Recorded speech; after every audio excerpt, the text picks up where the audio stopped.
The wind that morning carried a strange silence across the cemetery just outside Madrid, the kind of silence that feels heavier than noise, like the world itself knows it should tread carefully. And standing at the center of it all was Army Sergeant Daniel Reyes, unmoving, unblinking, his posture locked in absolute precision as he guarded the flag-draped casket before him. The red and yellow of Spain folded with honor over a life that had ended too soon, his gloved hands resting firmly on the ceremonial rifle, his jaw set tight, not from fear, but from discipline, because this wasn't just a duty, it was a promise, one he had made the day he put on the uniform, one he intended to keep no matter what stood in front of him, even if that what turned out to be his own countrymen. The ceremony had not officially begun yet. Only a handful of early arrivals lingered at a respectful distance, whispering quietly, some holding flowers, others clutching tissues, their eyes drifting toward the casket, and then quickly away, as if looking too long might break something inside them.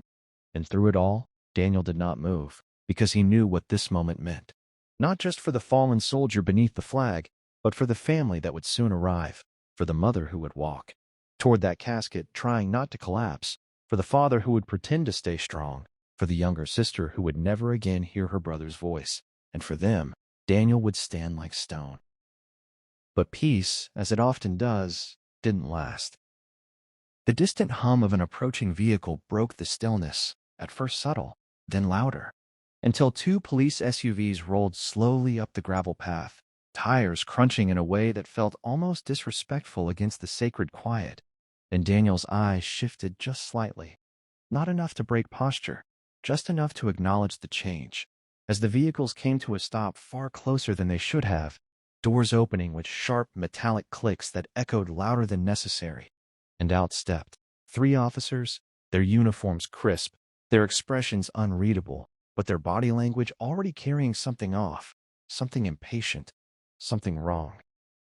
The lead officer, a tall man with mirrored sunglasses despite the cloudy sky, scanned the area briefly before his gaze locked onto Daniel, and for a moment he just stood there, as if assessing him, measuring him, deciding something silently before beginning to walk forward, boots striking the gravel with a deliberate pace that felt less like respect and more like challenge. And Daniel, trained for moments far more dangerous than this, remained still, his breathing steady, his mind focused, but deep down something tightened, because he knew that walk. He had seen it before, not in ceremonies, but in confrontations. "Hey," the officer called out, his voice cutting through the air like it didn't belong there, like he hadn't noticed or hadn't cared that this wasn't a street corner or a checkpoint. And when Daniel didn't respond, because protocol didn't allow him to break his post, the officer's tone sharpened. "I'm talking to you, soldier." Still, Daniel did not move. The other two officers exchanged glances, one of them smirking slightly, as if amused by the situation, and the lead officer stepped closer now, close enough that anyone watching could feel the tension building thick and uncomfortable, like a storm about to break. And then he said it, something that would later be replayed millions of times across phones and televisions, something that would ignite outrage across the country. "You don't get to ignore law enforcement," he said, his voice firm, edged with authority that felt misplaced in that moment. "Step away from the casket. We need to inspect the area." A murmur rippled through the small crowd. Inspect? The word hung in the air, wrong, almost offensive, as if this sacred space had suddenly been reduced to a routine procedure, and Daniel's grip tightened ever so slightly on his rifle, not in aggression, but in restraint, because every instinct in his body screamed that this was crossing a line. But discipline held him in place, the same discipline that had carried him through years of service, through missions where hesitation meant death, through moments where emotions had to be locked away and buried deeper than fear. "Sir," Daniel finally spoke, his voice calm, controlled, respectful but firm. "This is a military honor guard detail. I am not authorized to leave my post." The officer tilted his head slightly, as if annoyed by the response, then let out a short laugh that didn't reach his eyes.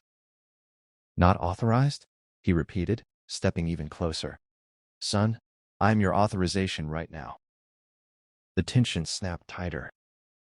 A woman in the distance raised her phone, almost instinctively, starting to record. Daniel didn't look at her. He didn't look at anyone. His focus remained forward. "I cannot comply, sir," he said, just as steady as before. "This post is under military jurisdiction until the ceremony concludes." That's when the smirk vanished. The officer's jaw clenched, the hint of embarrassment flickering across his face as the realization set in. He wasn't being obeyed. Not here. Not in front of others. And for some men, that's all it takes. "Step aside," the officer repeated, this time sharper, louder, the authority now forced rather than natural. Daniel stood his ground. And that's when everything changed.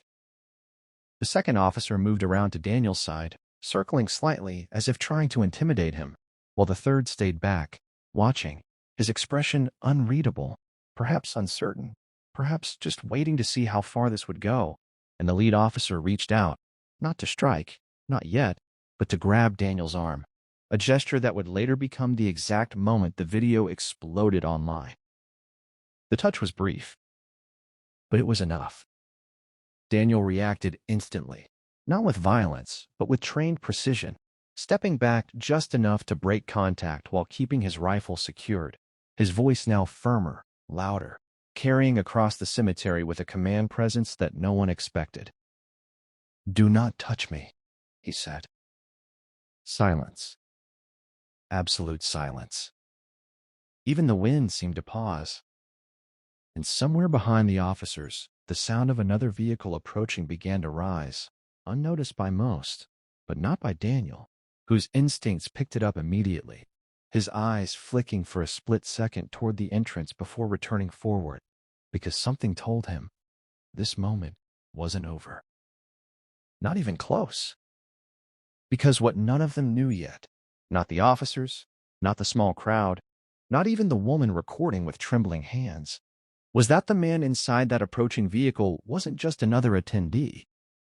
He was the reason this story would go viral. He was the truth they were about to regret uncovering. And in less than 60 seconds, everything would turn.